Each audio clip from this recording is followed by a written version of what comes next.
And we're back once again for the Kyle Brown podcast, and I have another special guest with me today, my guy, Jerell Fields with Noire Group. Yep. Jerell has been a maven in the Charlotte community. He's been involved in a number of different things, and I'm super excited to be able to have you on, so thank you for being here again, my guy. Yeah, I appreciate you having me. Absolutely, man. So, I've been inspired by Jerell. When I first moved to Charlotte, he had his own group, Noire Group, and they were working on real estate, and you saw it everywhere. Yeah. One, because Jerell and I went to the same school, Winston-Salem State. Shout out to them. Then two, I just hadn't seen that before. I hadn't seen black real estate agent who had a firm of black realtors, and they were really making an imprint on the community. I moved from Columbus, Ohio. I didn't see none of that. And then I moved to Charlotte, and that was really dope to see. On top of it, you went to Winston-Salem State. On top of that, we part of the same chapter of Alpha Phi Alpha Fraternity Incorporated. So that's the only nail y'all need. You know? That's all we need, right? Because you're gonna find a lot in my closet. You're gonna find a lot in my closet. But shout out to Alpha. So I wanted to have you on the podcast, man. So thank you for being here. What I'd love for you to do is just introduce yourself a little bit to the audience. Tell us a little bit more about Noire Group and just who you are here in the Charlotte community. Yeah. So Jerell Fields, of course. Broker in charge and owner of Noire Group. I consider us the #1 black real estate firm in Charlotte. From the work that we put in, the impact we're making on the community, and just the lives we're changing, man. I don't see anybody else doing it like us. But I've been in Charlotte 26 years. So outside of that 26 years, I've been, of course, I went to Winston for 4. But within those 26 years, I built this network of people through golf. I played golf all my life. I've been playing golf since I was 7. So I built this network of people that I didn't know how I was going to kind of use that network. When I finally picked a career, whatever it may be, I didn't realize how I was going to use that network until I got into real estate. And I had to start having these conversations with people or stepping into these rooms with people that other agents weren't used to being in. And I was like, oh yeah, I can hang with $1 million house. I can do this stuff. Yeah. So for me, I saw the value in staying in Charlotte rather than leaving and looking elsewhere to try to build something there. So that's what we did, man. About 2019, my book of business was by myself. I had 17 total clients at one time, active contracts. And I was faced with, do I try to do all 17 and short 12 of them of that experience, or do I expand and kind of make it work? And that's when I built the team in 2019.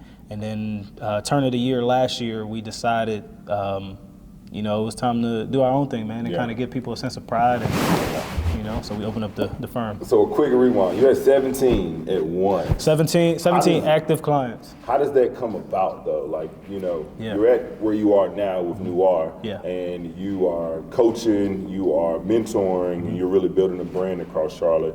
But that started with you getting the reps in. You had to be, on the grind, getting the reps in, to even get to the point where you could get to coaching. Like you said, you had 17, and then you didn't want to short them of that experience. What was it like building up to that point? And I know it didn't come overnight. Nah, man, but you know what's crazy, man? People say, you get what you pray for. You got to be ready for it. So for me, I had spent, your viewers may not know this, but it was a lot of times, man, where I had a lot of circumstances that I was faced with where I had to pick either do it or don't. Right, and it sounds simple, but but it's a tough. I got 2 kids, I got a house. It was a lot of these trials came at a point where I was at wit's end. I had $2.73 in my account at one time, trying to buy a burger for my kids at Burger King. You know what I mean? So luckily I had money left on a credit card to buy that food. But at that moment, that was probably my turning point. July 3rd of 2017. That was my turning point. I literally cried in the Burger King parking lot, man, and just I had a whole conversation with God, like, yo, if you just let me, I promise you I won't let you down. And that's just it, man. I really think about that as much as I can, and for me, I don't want that feeling of going back there. So when 2017, I became full-time in real estate, and from that point, from 2017 to 2019, I was solely devoted on getting to meet new people, rebranding myself from golf, and kind of let people realize that I'm a serious person in real estate. So that's where I spent most of my time, man. So that's how I got so many clients, because so many people at that point in time obviously trusted what I was doing. So what's that rebranding period like? Because I feel like that's a switch too. People know you for something. You've been doing golf your whole life. You've been kind of known for that. You got very good at golf. You knew a lot. Your network probably came from golf. And they always say you can meet the best people on the golf course. You probably have a million stories about that. Yeah, I've met so many people. What is that rebranding period like? Because, like I said, I moved to Charlotte and I immediately knew about Noire. Immediately. Nice. I got my license actually as soon as I was like my probably first 3 months. I think I'm like the first group that they ever allowed to take the test online. That's COVID. Pandemic hit in the middle of class, like, and it's so crazy, like. They didn't know how to handle that. No, I was geeked though, because I ain't gonna lie, I got to take my test from home. You and everybody else. I was mad at them agents. I was like, this is bullshit. So, what's that like branding period like? Because even for me, like I became an agent, I got my license, I was like, okay, what do I do now? What do you do now? Like, I know people know me for this, they know me for that. I'm just new to the city. I know people, but they don't know me for real estate. I used to have a Airbnb business. So I used to run 2 Airbnbs in Ohio, and people used to know me for that, but I still wasn't selling homes and doing things like that. So what was that switch and rebrand like for you? Were there any specific things you did to like put yourselves out there to be known as that real estate so educator? I credit that to when I came in. I came into real estate in 2015, and I sold my first house in 2016. At that point in time, Instagram was still doing 7-second videos. 7-second videos, it was still full of pictures. So I came in at a good time where if you were doing something different, you stood out. So for me, I went to school for communications. So all of my stuff was video at that time. 7 seconds. Right, 7 seconds. And then I think at the turn of 2015 to 2016, it went from 7 to 15. That extra 8 seconds got me, because I could start walking through houses and leave a memo and say, hey, if you want to see this house, let me know. But I started doing showings on Instagram. I would take, because I showed a lot of houses. At that point in time, you could fake it till you made it, right? You so I was like, them, but you showed them. So I had clients, I had family, whatever it was. Hey, somebody come look at this house with me so I could put it on camera. So for me, the hardest part was the shift from golf to, or how to get people to not see me as the golfer that does real estate on the side rather than the real estate agent that plays golf on the side. So that part for me was I had to make a real precise commitment to not post golf anymore. So I went. I've been doing it since I was 7. Forever, So I literally stopped posting from 2016 to 2017. That July-ish when I went full-time real estate. I didn't post golf for at least a year. At least a year. And then when I posted it for the first time after that, I was so nervous to do it. Because I had already switched it. But I was like, do I show people that I'm practicing? Like, I don't even want them to think I'm good anymore. Do I show them that I'm practicing? So that's hard, because once you commit to that rebrand, it's do I take the step back? Is this a step back? But it wasn't, man. People just it allowed me to say, you know what, I can step back into golf and use it as a network to grow my real estate, and that's what it did. That's dope, man. If you, like you said, you seized the opportunity with social media. In that moment, 7 seconds, 7 went to 15, and now we're at 60 seconds. 3 minutes sometimes. 3 minutes for real. TikTok, it's more than that. So just being able to jump in, seize the opportunity, keep up with the times. Keep up with the times is the big thing. I mean, there's some agents still cold calling and doing things like that. And if you need to do that, then do it for sure. But you got to use all the tools in your toolkit. And so that's super dope to hear. Golf. Golf was probably a still huge portion of you being able to just face-to-face meet clients, build relationships or lean on relationships. Through that time where you were rebranding, you still were on the golf course. I was hustling. I know you were there. If anything, you probably I was making still money on the making golf sure that you weren't there to just have fun all the time. You're there to really build some network. They always say, go play golf. You can meet a lot of people on the course. You can probably give us the best explanation of that. Talk to me about you don't have to call names, but just in general, like, have you done deals from the golf course? Have you been able to make a relationship get tighter or build a stronger tie from the golf course? Because you spend a lot of time out there now, but now you have something to bring to them. Like, well, I do real estate. You seen the house I just showed? So, like, how has that helped you? And, like, have you been able to do that? I'll tell you something funny. It may not be funny, but I consider it funny. But I'm good at golf. Yeah. So for me, anytime I step on a driving range, golf course, and I start hitting golf balls, people start to look because they're not used to seeing a good black golfer. You're still trying to win. And I'm still trying to win. But even just practice. Even if I'm just practicing, people are attracted to what I'm doing because I'm good. And I'll tell you, it's I get a real riot out of how people come up to me and want to talk to me. And the guy right next to me, white kid, hitting golf balls, hitting just as good. Yeah. But because I'm different, they want to talk to me. So for me, I'm taking advantage of that moment. Yeah, I'm taking advantage of that moment all the time. So the perfect example, had a meeting with a guy from Bank of America. We had a whole hour-long meeting. And the guy is one of the heads of their mortgage side. Had a whole hour-long meeting in the office. And he said something to me. He's like, "What are you doing this weekend?" He was like, "What you got plans for the weekend?" I said, "Well, me and my dad got a tea time at so-and-so." Yeah. And I always slide that in there just to kind of get a feel. Yeah, I got a tea time on Sunday at the club. You know what I'm saying? I got a membership at a country club. So it's like things like that. I throw that in there. And they go, "Oh, you play? You play?" I'm like, "Yeah, I played in college." I do all that stuff, right? But all that does is you can see their face turn red. But that connection alone with them. Yeah. And they go, "Oh, how good are you?" And I go, "Oh, I'm this, that, and the third." And they go, "Oh, well, you better than me, but I got to come out there and play with you." Yeah, come on, let's play. Yeah. And I'm always open to it. But all that does is 4 hours on a golf course with a business person, and you're in the same cart. You just sit, you hit balls.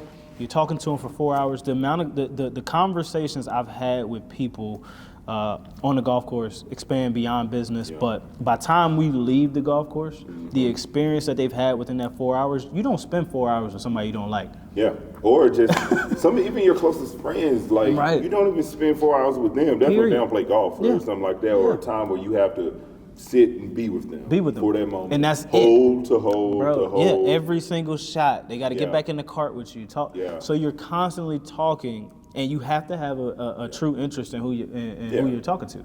So I've had plenty of meetings that have led to sales. Had plenty of meetings that have led to once in a lifetime opportunities. You know what I mean? Like, man, I went to the NBA Finals. I went to the Masters. I've just these once in a lifetime opportunities where you go just because I met you on the golf course. Yeah, and you just decided to play your whole life and be good at it. Yeah, I'm competitive, bro. Yeah, I'm competitive. Yeah. I seen you. You still post. Because I still play. No, I still play. I'm one of the top mid-ams in the state. Yeah. Got it. So I don't want to go down that rabbit hole of golf all the way. But it is super dope because I need to get into the golf game. So don't when I hit you up, so let me come out. I don't turn it down. Don't turn me down because I'm trying to get out there. Come on. Because I heard it's an addictive sport. It is. If you get into it. If you're an athlete, it's addictive. I played all sports. I played everything. But you didn't play golf? Play golf. That's it, man. I ain't had nobody teach me though. But that's the thing. It's an addictive sport because of how hard it is. Yeah. I mean, you can they got Schoolboy Q is a golfer, bro. DJ Khaled out here trying to golf. It's crazy. But Dwayne Wade is out there. Bro, all these people fly on the course. Yeah. So it's a whole different vibe now. Yeah. But it's just it's a different animal, man. You don't think that's diluting it though, do you? I think more people need to get. Yeah, I think it does. I think it does. I mean, Topgolf dilutes it. It's almost when people invite me to Topgolf, I go I don't want to come. Yeah. But it's not because I don't like Topgolf. It's because I become a show pony. Yeah. You know what I mean? Everybody out there don't know how to hit. Then I go up there and hit a ball, and they want me to hit 20 more balls. I'm like, nah, I'm not. Yeah, hit it over the vent. I'm like, no, I don't want to. Do that hole. You're like, nah, bro. I ain't coming here for that. I'm coming here for the wings. I'm coming here to top. Yeah. So it's just one of the things. But it brings more people to the game. Yeah. I enjoy seeing more people play, especially people that look like us. Yeah. Do you consider yourself a natural networker, or do you feel as though since you got into real estate, you've been in golf, and those two things naturally make you network? Do you feel like you are a natural networker, or you've been building and working on that? Natural would mean I was born with it. I don't think I was born with it. Yeah. I think it came from my experiences. Yeah. So golf has, and people that know me have heard me say this a lot, but golf made me who I am. Whether it be how I deal with situations, because you got 18 holes to do the best you can for the entire day. So if you upset at hole number 1 and you hold on to that till hole number 16, you done ruined your whole day. So even the way, exactly. So I've learned to not stay mad at certain things for a long period of time. Find a solution. You know what I mean? So that's just how I was raised. So even the networking part, having to step on the first tee and meet somebody you'd never met before and having to talk to them for 4 hours. Yeah. So even just that part, I've learned how to interact. Uncomfortable at the first hole, by the hole 7. Bro, I've talked. Can I curse on this? Yeah. Okay, I've talked shit to people. I've talked shit to people on the putting green, and then I get paired with them on the tee box, and I'm like, oh shit, I shouldn't have did that. Yeah. But you know what I'm saying? But that's now we got 4 hours together, and it's like, oh, that's just my competitive edge. You know, I'm just trying to talk to. I was just trying to talk shit, but that's what I'm saying. It helps get you over the top. Make sure I'm still trying to win. Like I'm still trying to get in that zone. So I've learned how to communicate. I've learned how to read people. And because of that, it's allowed me to be this, networker, or I can step in any room. In my opinion, I feel like I can command any audience. I can, so. Because real estate is also, it's a sales game too. It's very much sales. You got to know the process of real estate. You got to know how to actually guide someone in the right direction. Customer service is huge. Yes. You got an agent. When someone's calling you, you got to pick up the phone. You got to respond. You got to get the right documentation over to them in the right amount of time. And I can imagine all of these scenarios that you've been through have helped you get better at customer service, get better at responding quickly. Like, you respond quickly to me. I'm like, I know this dude got a lot going on. He had this agent, he doing this, he doing this. But it's that ability to prioritize things that I think is super important. So from a sales aspect, from a real estate perspective, how have you learned to go from relationship to close? Because that's a huge part of it. Like you said, you had a lot of people on your plate at once. You could have shorted them. They might have fell off or whatnot. From a customer service sales aspect, what's been a secret sauce for you to you know what, at this point in this relationship, I need to step it into overdrive and make sure I give them what they need? It's honestly, man, it's from the beginning, right? I go into consultations and I'm telling people I don't care about the commission. And I mean it. I mean, I'm going to get paid no matter what, whether I get paid from your deal or another deal. I'm going to get paid because I'm going to work hard. But I'm here to build this relationship with you, right? So I think what's made it easy for me is letting people's guard down from the beginning, telling them what to expect, because I've done it so many times. I can give you the rundown from what it's going to be like from beginning to end, so that way when something comes up, it's not a shocker. You're going to have your shockers, but to be able to handle it, but to be able to handle it, solution. Correct. You got to find a solution, but you also got to be able to take it to a person who's never sold a house, bought a house in their life, and explain it to them in a way where they don't panic. Right? So for me, it's just always been about building that trust from the beginning and just kind of, maintaining it, not giving people a reason to think otherwise, right? If I'm telling you that it's going to be like this and I'm showing you like, hey, this is what, when I go to sell somebody's house, I give them a 6-week plan. Okay. This is what I'm doing for the next 6 weeks. It is laid out, right? So if you have any questions within the 6 weeks of what you think I'm doing, you can look at this chart and see exactly what I did on this week. You know what I'm saying? So, but it's just building that trust with people, man, and allowing it to focus on the relationship. There's so many agents out here that only care about the commission check, or think about real estate as just a way to get paid. You know what I mean? It's the relationships, bro. It happens in the proper way. Right. My slogan for this podcast is visibility builds credibility. Okay. My guy, Tim Nurse, I just had him on. He said visibility builds credibility, builds trust. That sounded like what you just said. Like, I agree. You're visible. You're going to be there. You're going to walk them through. The visibility is the transparency of this is 6 weeks. This is what I'm doing all of these 6 weeks. And then that builds your credibility. And then from there, they're able to have trust in you to make sure that this goes smoothly. So I agree. I'm glad to hear that. Like that's I feel like a lot of people skip over these things. Like you said, they jump to the check. They like, all right, let me. You know, the agents count their commission before they get to the closing table. Right. What am I buy? Get to the closing table. Yeah, what am I buy with this? So it's crazy. Yeah. So fast forward now, you are the broker in charge, the owner of Noire Group. Yep. But you have, how many agents do you have? So we got 15 agents right now. 15? Yep, 15 agents. Got it. So that's a lot of people. It is. I mean, like, some is. people say 15, like, No, 15's a lot. 15's a lot. What is your, like, leadership or management style to be able to support them? Yeah.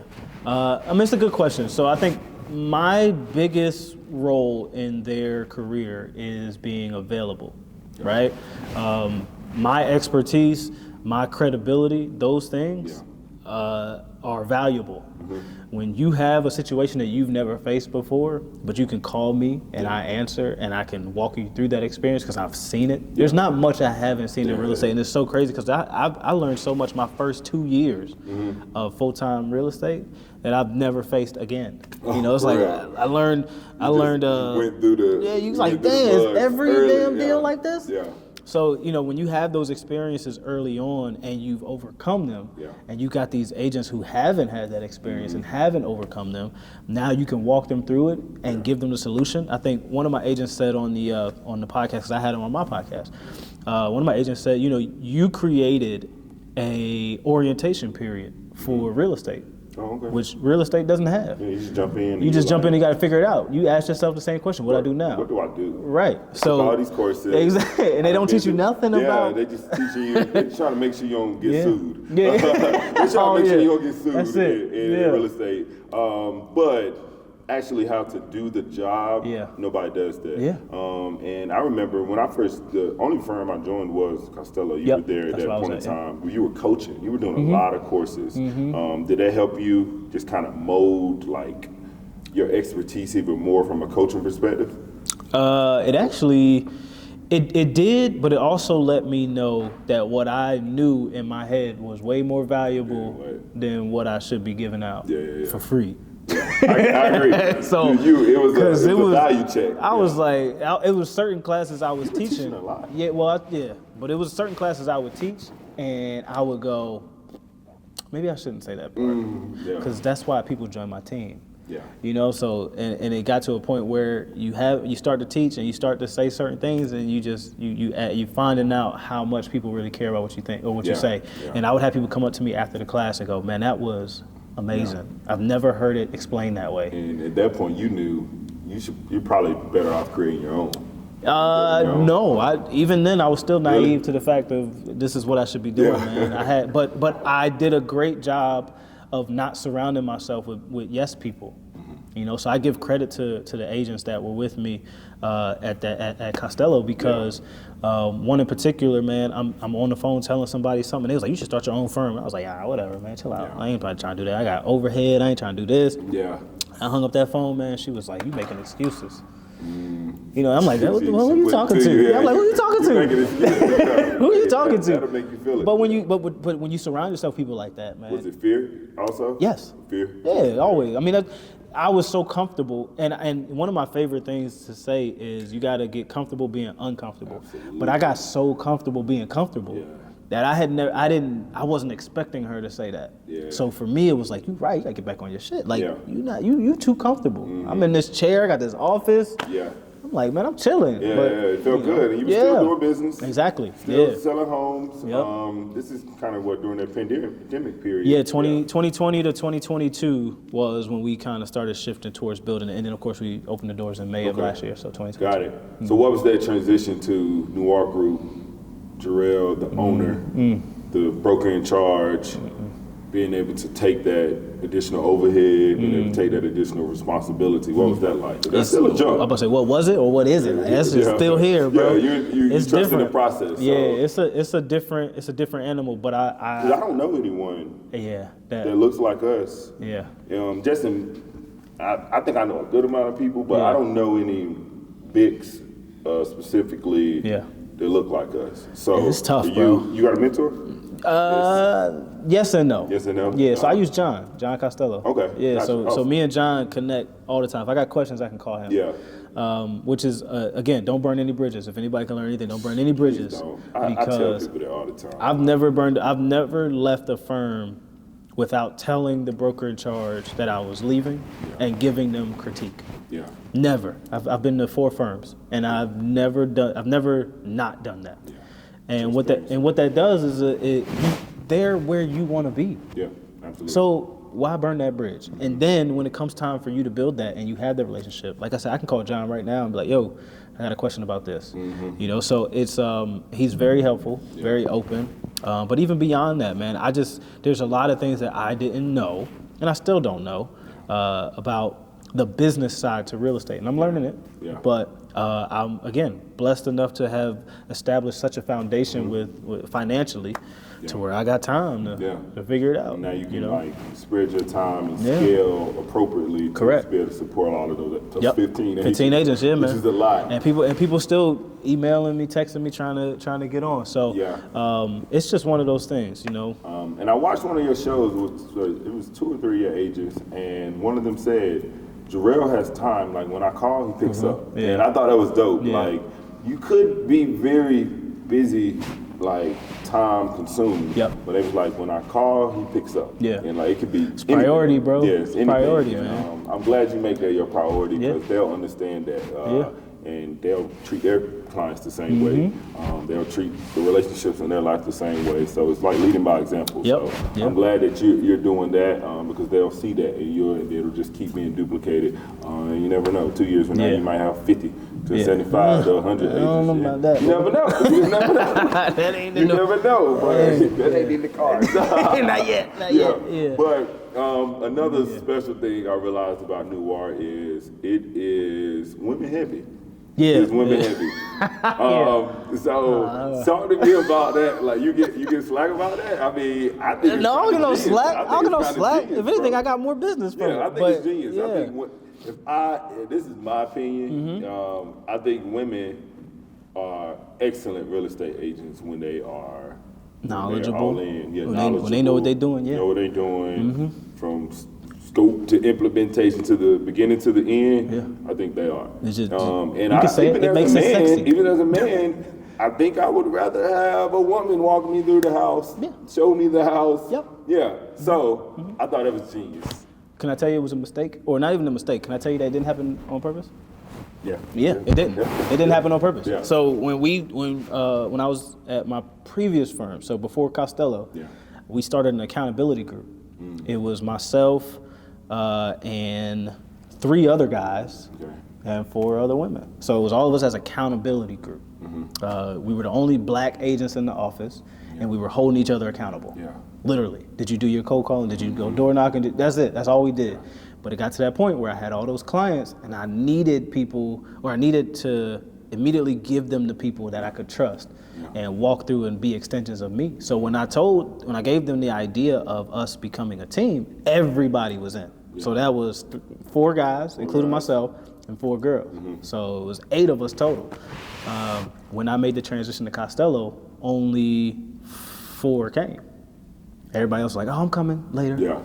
Because it wasn't that big a deal. Nobody knew it was going to be this, right? So only 4 came. They were all women. So I was like, all right, bet. So Jerell's with all these women. Yeah. And then when we started doing we started doing well. So we kind of pushed that energy out there. Like, yeah, man, all women, blah, blah, blah. And when we decided September of 2020 to expand, we opened up, literally, I put on Instagram, I said, now accepting new agents. Yeah. And we had 17 women reach out. Not one man. You didn't say you weren't accepting men, but not one man reached out, bro. Wow. All 17 women, and we only added 4. So ended up with 8 total. And then it just came off from that. Something about women that it's a trust factor also. I feel like with them, definitely when it comes to serious transactions and stuff. And I'm so glad to see more women really treading their own pathway in the real estate in the industry. We've always felt as though it's like the men who do the big deals, do that. But no, I mean, women definitely have their full lane in this thing now. They do. And if anything, I feel like they're killing it a little more than maybe a step ahead. Yeah, maybe a step ahead. Like even if you look at Netflix, what is it, like Selling Sunset and whatnot, Selling Sunset, Selling Tampa. Even though it is the twins, the men that own the bigs. but women are killing it. They're killing it, and they selling Tampa. The women are killing it, and even like I looked it down to like Atlanta, Kiana Watson, who's from North Carolina, killing it. Like, and I'm just starting to see that. And then you got a few people in your firm that I know personally, killing it. So it's just a natural transition, a natural like projection of them just finding their niche into the real estate world. And I'm glad that you are accepting that. Like, producing. I mean, that's cool. Y'all can come. So anybody? No, we have men now though. We have men. We got two men now. So Rashad McCray and Kevin Miller. Rashad and his wife are actually they run a team. Gotcha. And Kevin came over from Costello. He runs the team as well. So So men are accepted. Yeah, men are men are accepted. Men are accepted. Yeah. But the women have been really killing it. I follow a few of them just personally. I see their consistency, their consistency of showing home, their consistency of just the transparency, the good, the bad, and the ugly. And that's also a thing I like. Like, they aren't just telling all positive. Like, things happen, and they tell it in a very educational way to make you feel as though like, yo, this could be you. And I appreciate that. Like, I'm looking at their stuff. I was like, dang, how do I get this transaction? But I can go on their pages and find out. And that's like an open Rolodex of information that can really help you and help a lot of other agents. And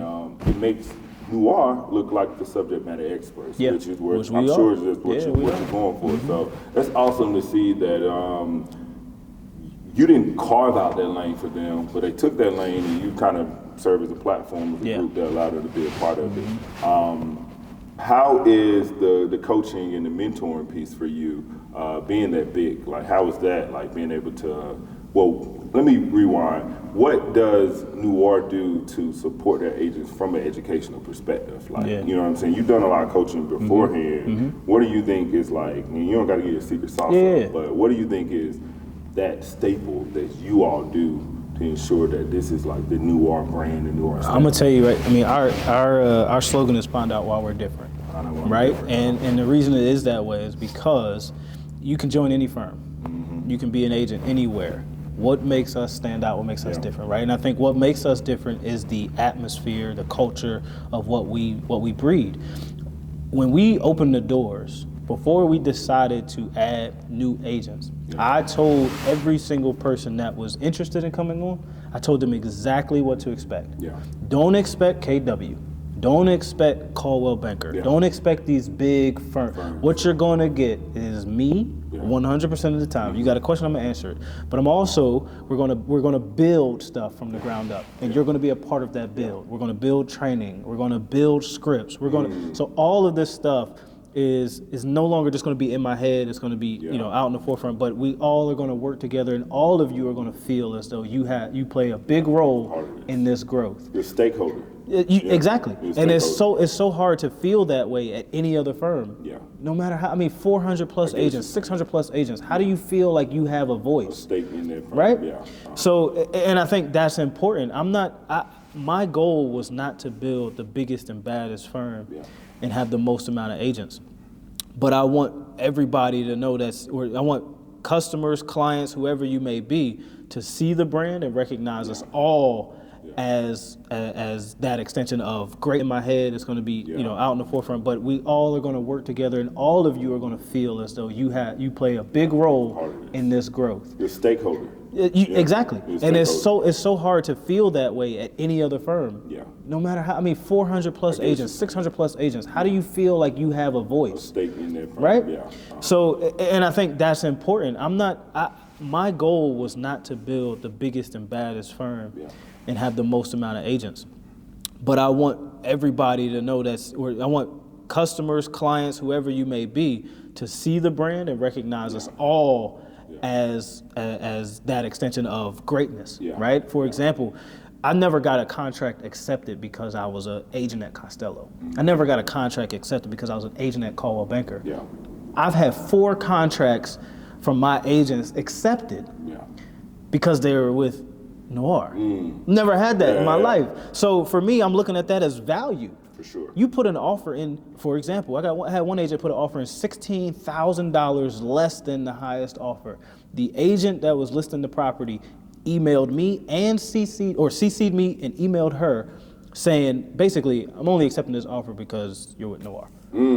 Like, you don't do that, but they knew they were going to close. Yeah. They knew they weren't going to have any issues. Yeah. They knew I was accessible. That listing agent knew I was accessible because he was like, if I have any issues with her, I'm going to call Jerell. Yeah. So it's like, it's the comfort level of knowing that being at a firm where the firm speaks volume. Yeah.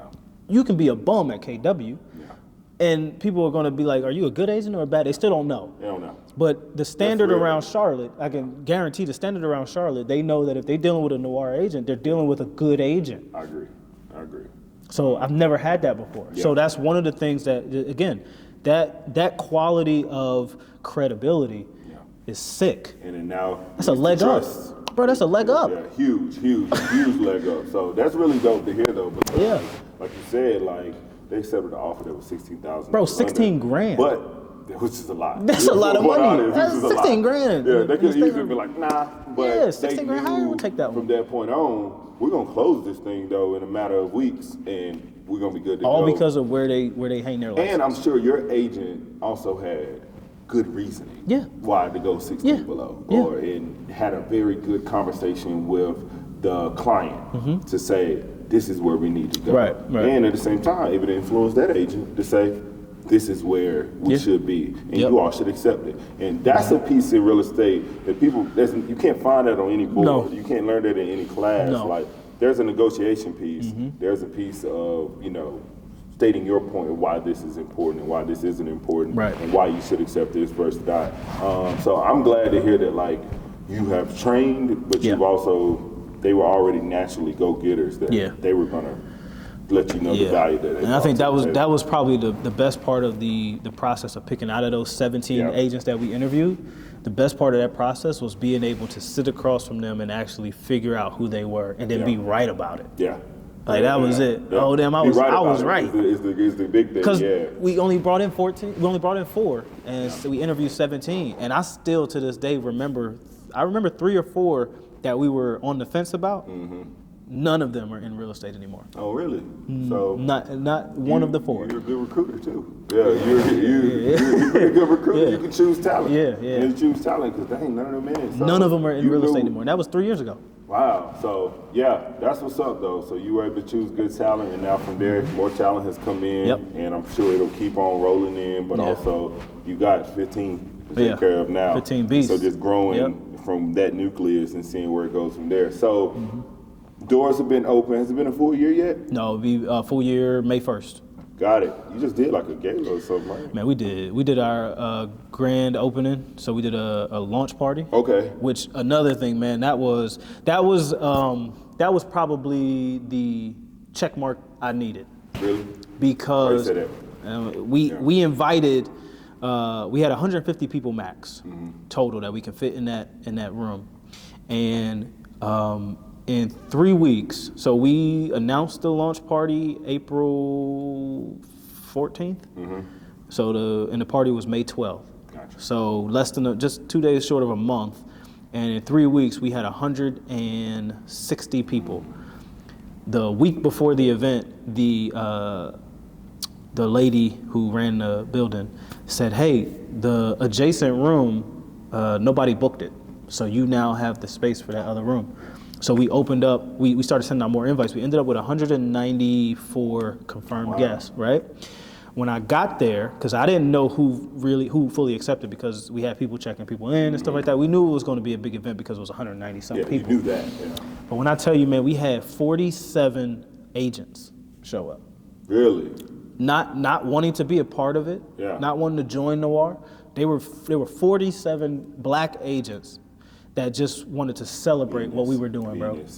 So when I saw that, and I saw how we were accepted by the people that are doing business with us, I said, it's up now. That was a good benchmark for you. Like, dang, they trust what I'm doing at least, or they at least know that I'm doing something that's. But it's not. It's yes, it was that, but it was also they just like they didn't come to say we're gonna join. Yeah. They came to support, bro. Yeah. And they're our competitors. Yeah. You know what I'm saying? Yeah. And I do that because we don't compete. Or partners. Well, no, they're not partners, but they still have their own book of business. Black people, Well, black saying, agents. Like, they could work we could work. you. Yeah, we could work with them. You. But the idea of them taking time out of their day to come to celebrate our launch of our business, how big that meant for our community, and that's all I kept getting all night was, I'm so proud of you for doing what you're doing, man. This is a big step. Not a lot of us do it, and I go, why not? But even looking at that now, I know why. But it's still that was one of those things that I didn't know that I needed. Yeah. But it was. And you'll open it up for someone else. Someone else will do it eventually. Yeah. You know and there's I mean? others that do it. There's 11 black firms right now. When I say black firms, because you could be a broker by yourself. Yeah. But there's 11 black firms with other agents in town. Gotcha. So and you know what I mean? You also gotta know what you're doing is awesome and not downplaying it, but at the same time knowing that it's gonna really lead the way for somebody else to be able to do it. I mean, you never know, 5 to 10 years from now, maybe 40 firms around here in Noire may have been one of the longest standing ones, but at the same time, you were leading by example and allow other people to realize that it's real. It's doable, it's reachable. Me. Yeah. This can be me, even if I just started as an agent, if I grind it out, put my time in. I always say, you gotta put your 10,000 hours in this. Yeah, man. Oh my gosh. That's a real thing. It is, yeah. Like golf, you don't probably put your 10 in that. I don't put more than that. More than that, right? I put way more than that to golf. I always say, like, if you want to be an expert, subject matter expert in something, you gotta put your 10,000 in. Yeah. And like 10,000 ain't a small amount, but you gotta put your 10,000 in. If you're really trying to be a subject matter expert and you're trying to take it there. Like, I don't know anyone that has done something successful or amazing and didn't put their time in. Like, there are a couple overnight success out here, but for the most part, it won't be long standing. They put their 10,000 hours in, and it's gotten them to a point where they can really help others or lead that example for others, for sure. So that's dope, man. Noire, where can the audience find Noire? Or how can they get in contact with you? I'm sure it's probably crazy. If you're in Charlotte, you probably follow at least one agent at least Noire. One. Yeah, at least one. So where can they find Noire? So you can find me at Sold by Rel on every platform, TikTok, Instagram, whatever. And then of course the firm's page is at Noire Group _LLC. And then my wife owns our staging and design company at Noire _INT. So Noire Interiors. She does all our staging and design. So if you need a consultation, you need to do something with your house, it doesn't look like it needs to look, she handles all of that, man. She's got an eye for it. I couldn't match purple with purple. So it don't matter, but she got it. So, but yeah. You can match black and gold. I can match black and gold, man. That's it. That's all that matters, man. But yeah, that's how you reach me. Got it. So quick move over to what you got going on now. Yep. For about a month to 2 months, you have the Keeping It Real Estate. That's right. Keeping It Real Estate podcast. Hope I got it right. You did. Hope I got it right. The Keeping It Real Estate podcast. Yep. You are how many episodes in now as of today? Yep. So we just wrapped up. This past week was our last episode of the first season. Yeah. We did 10 episodes. That's dope. Yeah, and we got 10 more lined up. Yeah, we got 10 more lined up for season 2. You've been definitely motivational for me. Awesome. I love to be able to see other people in the space. Like I said, like that just makes me want to drive and go more. And I'm looking at other people like, I need to have them on my podcast. Like, because they're people. We can share. If I get someone that's dope and they should be on your podcast, I'm definitely like, yo, you need to connect with Jerell for sure. So, what made you want to get into the podcast world? Because it's dope. I mean, it's a fun place to be. We're here now. We get to kick it. At the same time, golf, you get to spend 4 hours with a person. Podcast, it's a time where you get to talk to a person. I've learned a lot about people, definitely within these conversations. So talk to me about Keeping It Real Estate podcast, what made you want to start, and how it's going. Oh man, so the idea behind the Keeping It Real Estate podcast was keeping it real, right? I got tired of seeing Instagram agents. I got tired of seeing Instagram lenders, whatever it may be, people that I know aren't doing any business, but on Instagram they look like they are. And I think in this industry, especially for us, in this industry, you can easily spread a bad name. I don't want to mess with black agents no more because this one let me down. We came across the week before I decided to do the podcast. One of my agents called me and she was like, "Do you know it's a black agent out here that's charging people for free information for a buyer's consultation?" I say yeah. I'm done with this. Yeah. And literally that conversation was one I just like, you know what, we're going to do this. So, but that's what So that's what I wanted to do, man. I just wanted to shed light on good black agents that are doing work, good black lenders that are doing work in this industry, man, and people you should trust. And I think the cool part about it is during the podcast, I'm broadcasting their business. Yeah. I got their logo on stuff. I got my logo on, but I got their logo on. But it's showing support. That same support that people saw or that people gave me at my launch party, I'm giving back to every agent that I believe is doing good. And it's going full circle, man. That's dope, man. And some people will be scared to jump into that because they're like, nah, I'm be starting too much light on that. But I love that you're like, yo, it's about support. We're a full circle of black agents. I'm sure you're going to have more than just black agents. Yeah. Season 2 going to be different. I'm sure you will. But I know season 1, you had a good number of black African-American agents who were just doing their thing. They all had a bit of a different niche, though, when I looked at it. That's exactly right. There were some that were super strong on social. There were some that were just grinders. There were some that was part of Noire. There were some that were played in the NBA. And all of that, they all had a different niche in a part of their market. So it's not like the competition thing. It's about giving them exposure to tell their story, the type of business they're doing, the way that they go about it, how they attract clients, how they maybe have some horror stories, how they have some real good stories. And it's a safe space for new people to be able to, they're coming into the industry, to be able to look and be like, if they went through these through the mud, Jerell telling his story how he went through the mud, the one you had with your family, they talked about like, well, your dad was like, you ain't coming back in my house.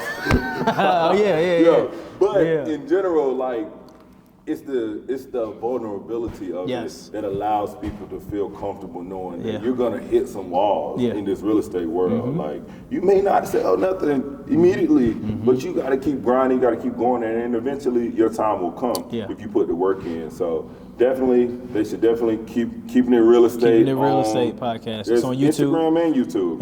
It's got an Instagram page, keeping it real estate.pod. That's the Instagram, and then of course the YouTube, keeping it real estate, or you can go under Sold by Real on YouTube, and it's under there. Got it. Cool, man. And it's gonna keep growing. Like I'm loving it, like, whether it does or doesn't. Yeah, it does. I'm gonna keep doing it. That's the same way I feel. It ain't gonna make me stop. These conversations are more important than anything. Correct.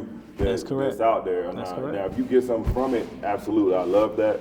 But we're gonna just keep going. Yeah, got to keep spreading light on people that are doing awesome things, and keep providing, inspiration to those people, and just keep putting in the work. That's what we got to do. Hard work. So before we close, what's next for Noire? Any visions for goals for 2023? So one of the biggest things is to finish out this fiscal year, right? So we started in May, and we're going to end in May. So mid-year. So just trying to, because this will be my first year figuring out what goes into building that brokerage. So, a lot of things are still a learning curve, but we got a new headquarters coming, which I'm super excited about. Because when we started the firm, we only had 7 agents. Gotcha. Now we got 15, and the space we had was for 7 agents. So we got 15. So now we just signed the contract for that one, man. So I'm super excited. We move in there April 1st. Okay. So that's one thing. We're doing a lot of speaking engagements this year, man. So I'm speaking at Nation 4 High School in Fort Mill this month. We got a couple community enrichment stuff that we're trying to do, or community engagement things that we're trying to do. I'm trying to partner with some people. But this summer we got a lot of good stuff coming, man. So you'll hear about it. You'll see the marketing. Absolutely. The marketing is always going to be there. I see you in the battery exchange on the back. So I see you on the battery exchange. I see you a number of places. So definitely keep that. Love the point. Community is going to always be the reason why I believe Noire is going to be a staple within Charlotte. So, you supported me with probably a year and a half ago. You gave the Urban League, right? The Urban League, young professionals. You spread knowledge about the real estate industry and whatnot. People really were receptive of that. Hopefully we can bring you back. We might cook up something. With it, man. But this will be the guy that I go to for sure. And seeing how we continue to just spread that love of real estate, the industry. And you got a lot of other stuff going on too. But at the same time, you really are killing the game in the real estate industry. On top of, we got to get on the course. Let's do it, man. I got to get it figured out. Let's do it. Because I'm getting the football and the basketball and all that. It's starting to get old, so I got to get out there. I got to get out there on the course though. But come on, man, get some green grass. I appreciate you for being here. I appreciate to the Kyle Brown podcast, my guy. Yeah. Super excited to be able to launch this out to the world. So good luck to Noire and all of the other agents. If I know you, shout out to y'all. And keep up the hard work because it's definitely seen. So man, awesome. Thank you. I appreciate you, man. Absolutely.